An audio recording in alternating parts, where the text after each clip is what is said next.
thought it would be helpful to share with you some of my recent preoccupations over the last 5 years. These are some of the recent talks that I've given at South by Southwest on the future of social activism. I've done a lot of research in speaking about women in power. And I also partnered with Annie Auerbach, who's a future forecaster, about privacy in fashion, which is a very, very important theme today, privacy. And I always seem to be about 5 years ahead of my time. That's my conclusion. So maybe what I'll say today will bear fruit 5 years from now. So where are we in time? Right now, we're very well into the fourth industrial revolution. There are a lot of graphs and charts about the fourth industrial revolution, lots of books about it. I chose this one in particular because I thought it was revelatory in the fact that there aren't very many people in the diagram. There's lots of technology. There's not a terrible amount of humanity. So technology is marching onward at breakneck speed. But where are we in terms of the evolution of our consciousness as human beings? So technology is moving forward, but are we moving forward as human beings in terms of our consciousness and what we understand about the nature of reality? Has anybody in this room read this article about Donald Hoffman? This is all new information to you. The one thing that I want to say is that the presentation that I've put together is chock full of references, and I left lots of goodies in the notes, lots of links, lots of things for you guys to follow up on. And I've been told that you will have access to the full presentation and all the notes, so don't feel like you have to write all of this down. It'll be provided for you. But I read this article in late April, and you read it, good. It gave me goosebumps because this professor at UC Irvine, Donald Hoffman, his whole job is to study the nature of reality. And basically what he says is that there's so much more to reality than we actually see, that we edit most things out, and that human beings edit most things out for what he calls the goodness of fit of survival. And he actually talks about the fact that if you had two species, one species that saw everything that was there and one species that was editing things out just for the goodness of fit of their survival, the one that edits everything out will win.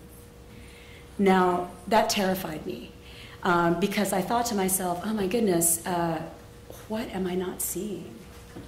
What is really here that I'm not seeing and experiencing because I'm in survival mode, and I'm editing things out. And also, I personally disagree with, the theory that the more you see, the less prepared you are to survive. I actually believe the reverse.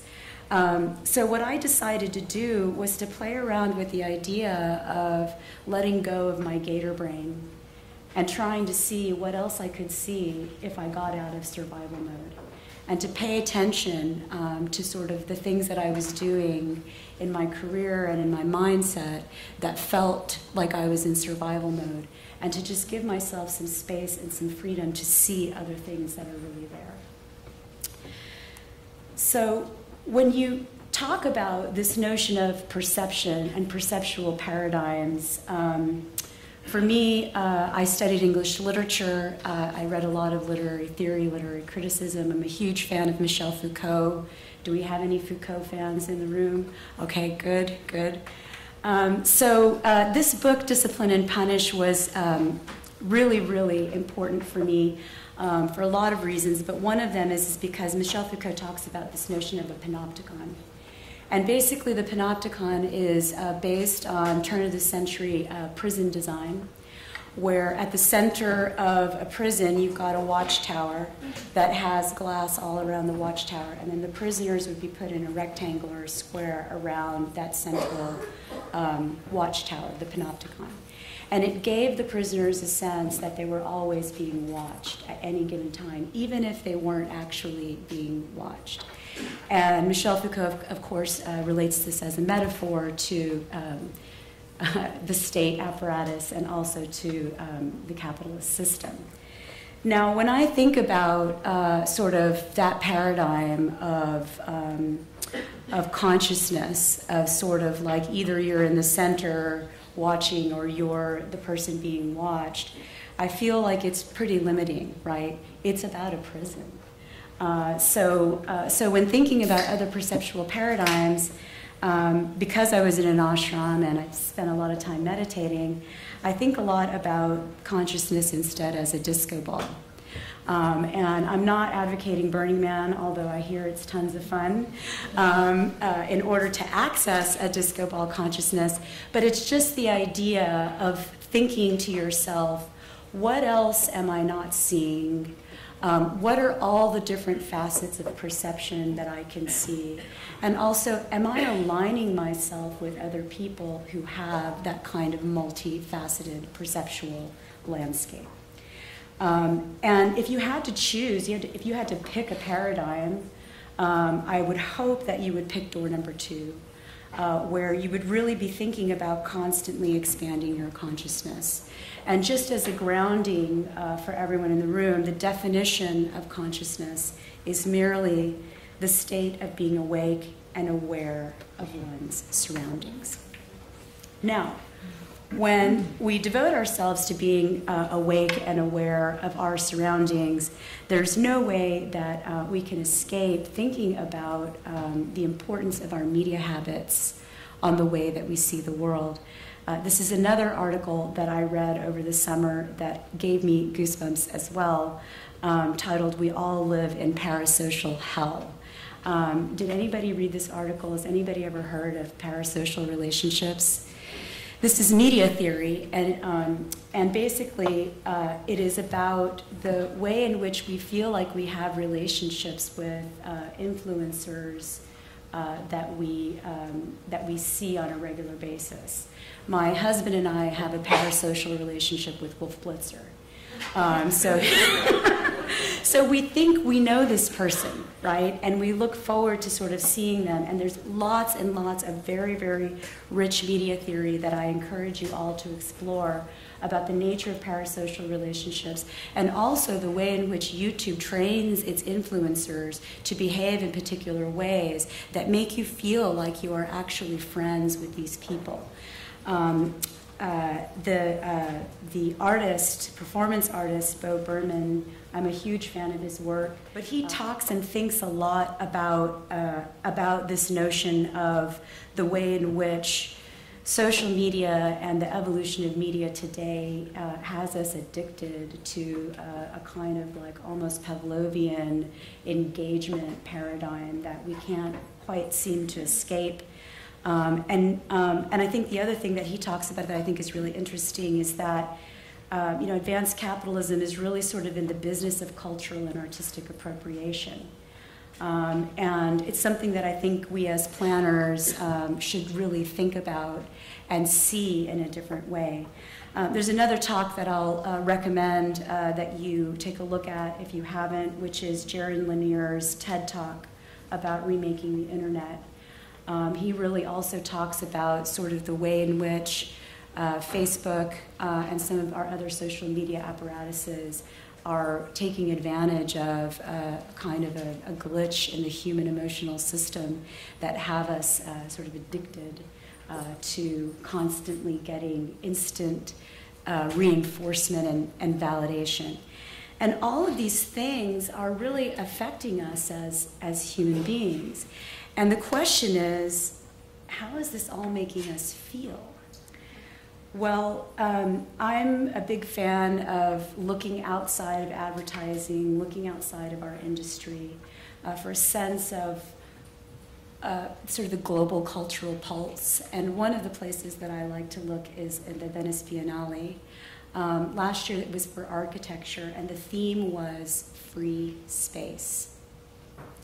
Now, what does this mean, free space, and why would we as a global culture want free space? I posit that it's likely because none of us are really feeling that free. No one is really feeling free. We don't feel like we have a sense of privacy. We don't feel as though we can escape the grips of some of these larger institutions, these larger sort of media apparatuses that we live in every day. And, you know, the fourth industrial revolution, looking back to that graph and thinking about how there aren't human beings in it, there aren't that many people in it, it's limiting our consciousness. And our media habits are also limiting our consciousness. So as planners, I think it's important for us, if we really want to understand culture, if we want to understand the human condition, to start thinking about some of these models and questioning them in new ways. Now, the other thing that I have personally been noticing, and I actually learned about this phrase called phonic. It's spelled C-H-T-H-O-N-I-C.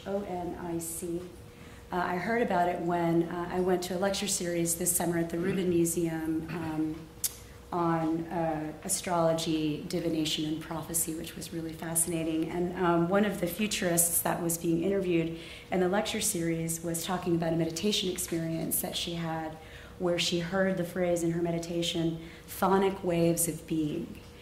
And I thought, what is that? What is that? I'm going to write that down. And I went and I looked into it, and really what it is it's about the primitive unconscious. So there's a whole aspect of mythology that has to do with what Keats would call negative capability. And that is when humans are capable of sort of being in uncertainty, they're capable of embracing mysteries, of embracing doubt, without any need to reach for fact or reason. And I know that William Charnock, I don't see him in the room, but I know that William is very devoted to this idea of the importance of abandoning reason and embracing mystery. But the thing that I want to say about sort of this phonic world, you know, this dark primitive underworld, is that I'm seeing more and more of it in our storytelling. And interestingly, HBO's Sharp Objects, The Here and Now, Westworld, all these stories are about trauma and about the shadow side and the shadow world. And it's almost as if we as a culture have to embrace our shadow side and go into our dark depths in order to grow and in order to expand our consciousness. So it's definitely something that I encourage all of you to have a look into and think about, and also to not be scared of. I think that if we're scared of looking at the darkness within ourselves, then we limit our understanding, and we're not really whole human beings. And unless we are able to become whole human beings, we're actually not going to be good planners. Because planning is about empathy, it's about insight, it's about understanding the human condition. And the best thing that we can do to improve our ability to be a planner is to focus on improving ourselves and being willing to understand ourselves in new ways. Now, back to the future of planning, what I'd like to do is share with you some of the things that I'm seeing that I think are going to come online in the next 5 or so years. The first is that the revolution will be structural. Now, what do I mean by that? These are 3 books that I think are very interesting. One about the Hollywood ecosystem, the other Frenemies, I'm sure all of you have heard about it, which is about the relationship between advertising and media. And this other one that I read about, I haven't read the book, but Michael Lewis, The Fifth Risk, where he basically talks about the biggest challenge in our government is sort of the bureaucracy of our infrastructure and our inability to sort of get it right. So when I say that the revolution will be structural, what I mean is that the structures of big existing institutions, the ecosystems of sort of the big players, those things are ripe for reinvention because they're starting to fall apart. Let me ask you something. How many of you have had a client that's gone through a reorg? Okay. Have you ever thought about why they're constantly reorging? Well, maybe they're not making enough money, but also it's because you know, the corporation, the template of the modern corporation is actually from the 12th century. The Knights Templar was the original template for corporations. And these are masculine constructs that are very much focused on a military sort of organization of power and control. And every time something changes, you have to break the whole thing down and rebuild it again. So how might we get out of this? Well, one thing that I've definitely seen in the research that I've done around women in power is that when you bring a more feminine approach, and I don't want to just say female leaders, but I want to talk about things that are feminine, you get different structures and systems. And there's a different way that that organization happens. The systems become more adaptive and dynamic. There's more of a focus on social fabric. Things get organized in a different way. So I propose that we're going to see new operating systems, that the revolution will be structural. We're going to see a lot of structural institutions, a lot of things breaking down. Something else will replace them. And what's needed and what will replace them is a much more feminine approach to the way ecosystems and organizations and institutions are formed. The thing that I get excited about also, just on the point about having more female leaders, is that women have a tendency to make decisions in a larger human context. And that's something that's gravely, gravely needed, particularly in the technology world. Now, one of the other things that I know we're going to see is new forms of power. This is a great article in the Harvard Business Review. The link is again in the notes, about old power values and new power values that are starting to come online. And some of these things you could say are feminine. Other things you could say are more millennial, the new power values. But in either case, I think that we're starting to see more and more businesses and structures taking on these new power values. There's a great book written about power, and I'll talk a little bit more about power in a bit, but I just want to go back to Foucault and how important Foucault was for me as I was evolving as a young person. Because what Foucault says is that power moves in multiple directions. It doesn't just move from the top down. And so when you think about power moving in multiple directions, I think it can be very liberating. And also when you're analyzing problems and situations, thinking about the power dynamics, I think can be very, very important. But the other thing from a spiritual point of view is that actually, from a spiritual point of view, power also comes from the inside out. So thinking again about your own consciousness and your own sense of power and sort of where you get that. Another important thing that I think we'll see in the next 5 years is new players and new alliances. This is just one example. I think it's a larger metaphor that I want to draw your attention to, is the fact that I think that different kinds of industries and ecosystems are going to be partnering in different ways, because the revolution will be structural and a lot of things are going to be breaking down. But also new countries are going to come online, and the way that we think about what is global is going to change.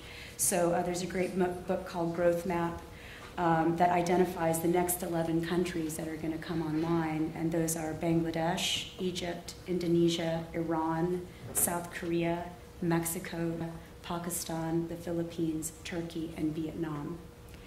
So the way that we think about global power dynamics, everything right now is very focused on BRIC or globalization, but I think it will be very helpful for us to be thinking about and studying these new countries and trying to imagine what's going to happen, not only when these countries come online economically in a big way, but also culturally, and what kind of cultural influence they'll have on us.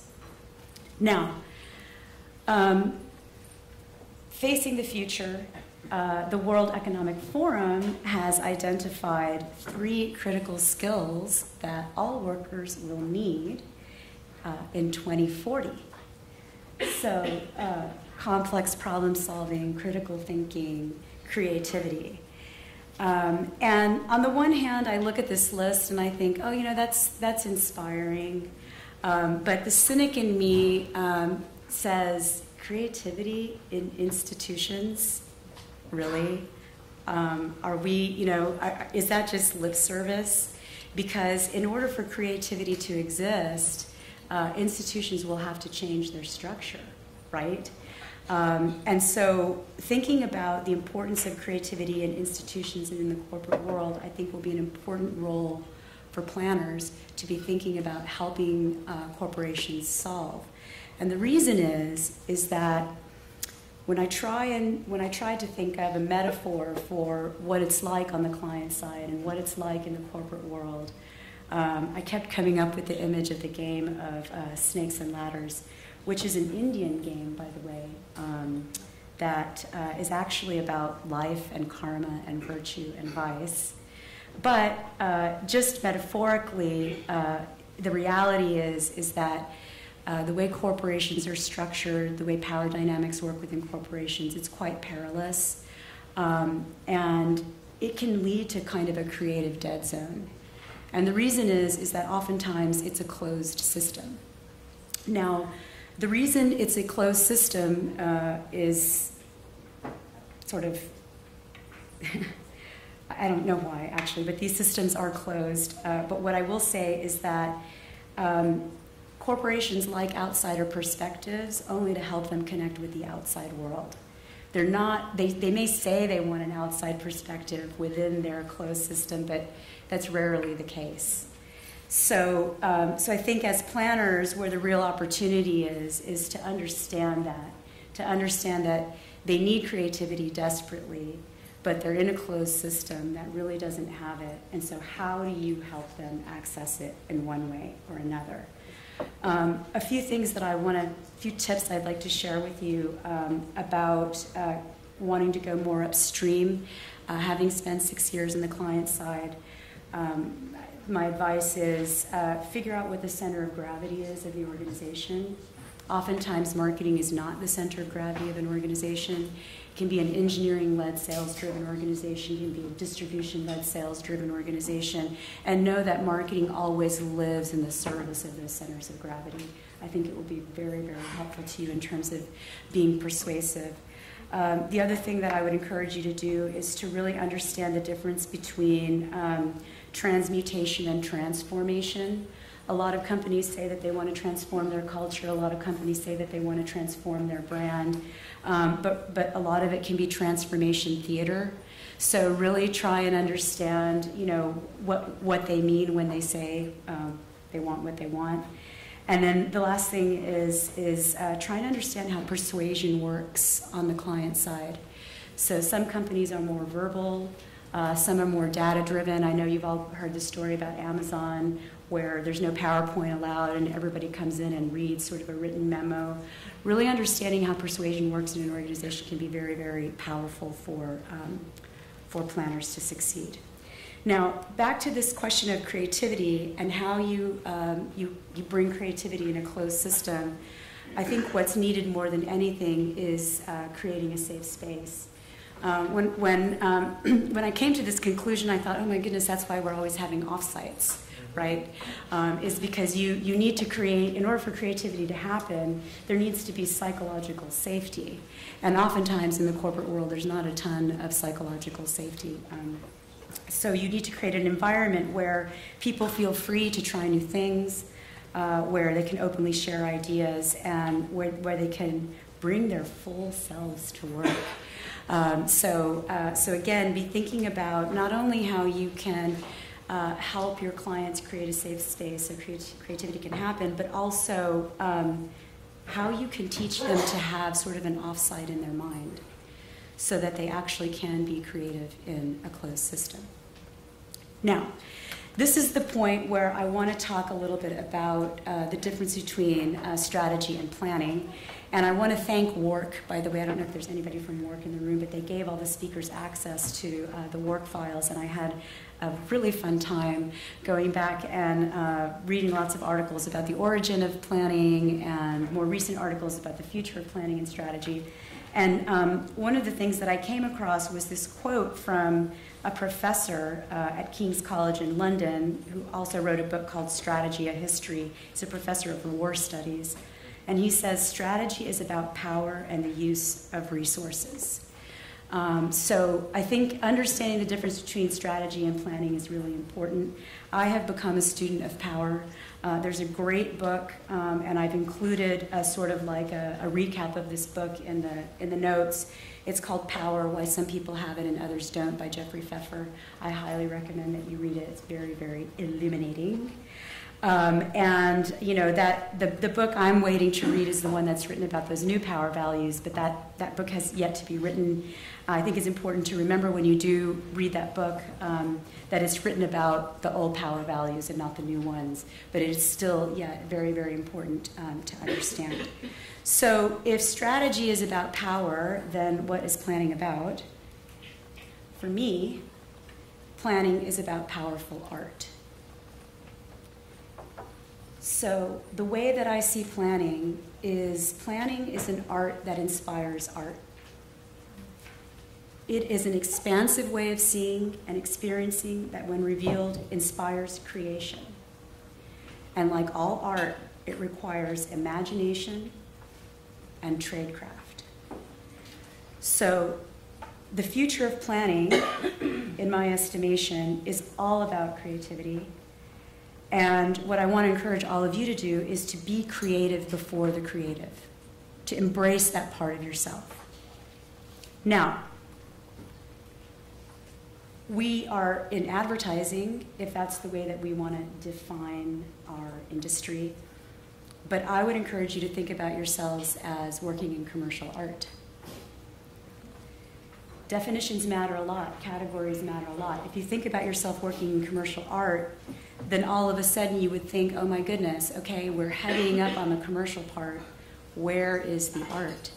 It's time for us to get back to that side of ourselves.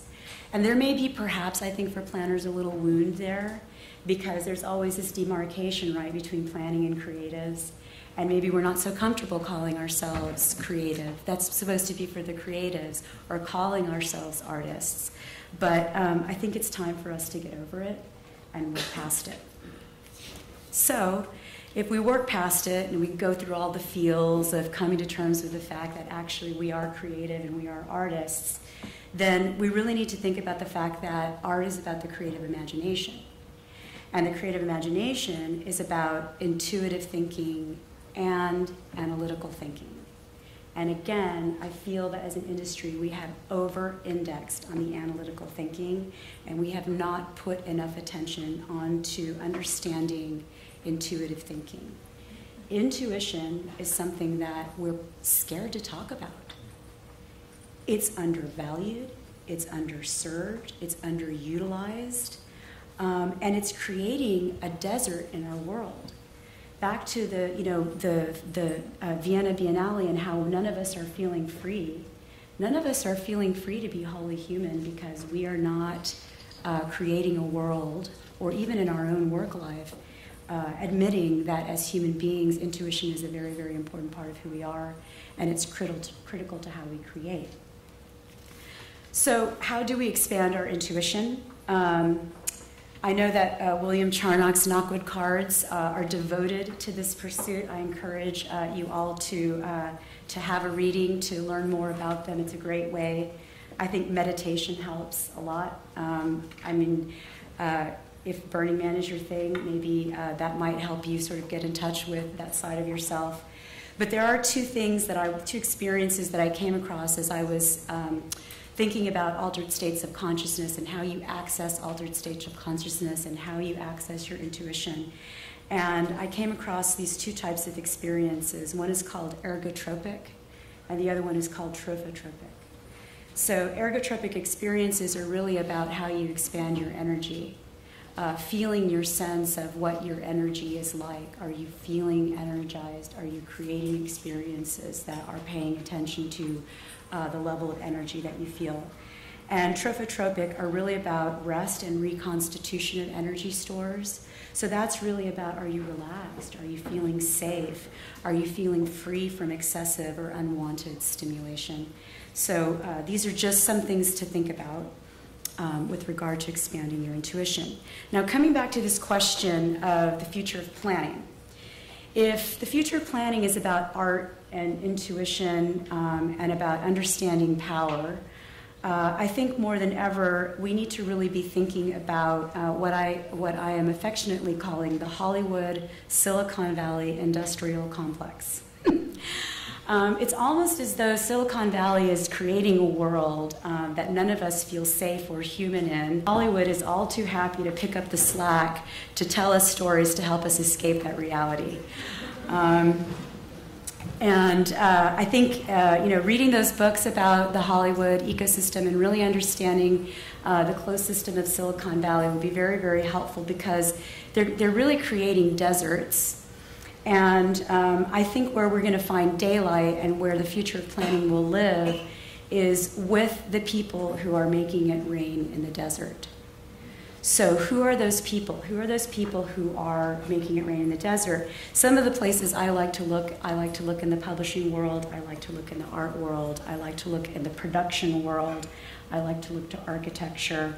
I'm in particular a big fan of outsiders and outsider art. The Banksy stunt has already been culturally appropriated in advertising. I saw that, I think, this morning in Ad Age. It was very depressing. But documentary filmmaking, music video production, independent artists and moguls, I think these are the people who are sort of stepping outside of these locked and closed systems, doing very, very interesting things.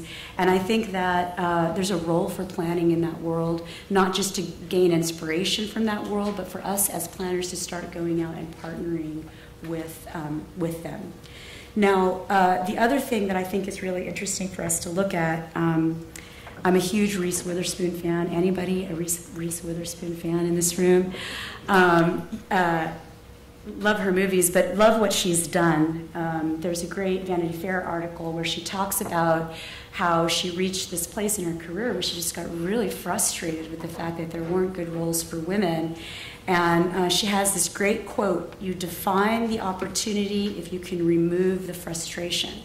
And so what did she do? She just went out and started her own production company. She started her own book club. She started sourcing her own material and making her own movies. Hugely, hugely inspiring. So I think we're going to see more and more independent artists and moguls. And the question is, what's the role of planning in that world? I think there's a lot of really interesting stuff happening in the Forbes 30 Under 30 community. I don't know if you guys are familiar with that community, but they've got a graduating class every year, and year on year these young people stay in touch with one another, and they are the ones that are creating companies like Mogul, Attention, very, very interesting stuff.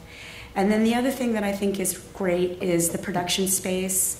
I think it's notable that the first acquisition that Martin Sorrell made was Media Monks for S4. But watch the space of companies like Sugar 23, who just hired Kristen Patrick, and they're starting a ventures lab, Annapurna Labs. These are also listed in the notes. But I think there's a lot of really, really great stuff happening in the production world. And one radical question to ask ourselves is, what would happen if planners just went and worked with producers? What would the world look like then?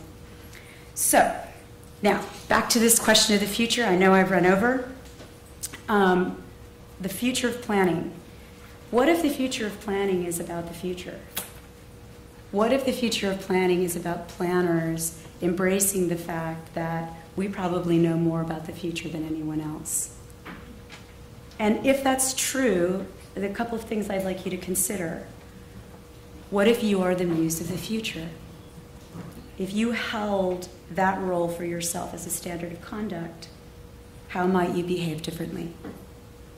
And if in fact you know more about the future than anyone else does, who would you tell, how, and why? So, the future of planning is about expanding your consciousness. It is about art. It is about intuition. It is about understanding power, and it is about seeing the future. But it is also about playing much bigger. I think we as planners are playing too small.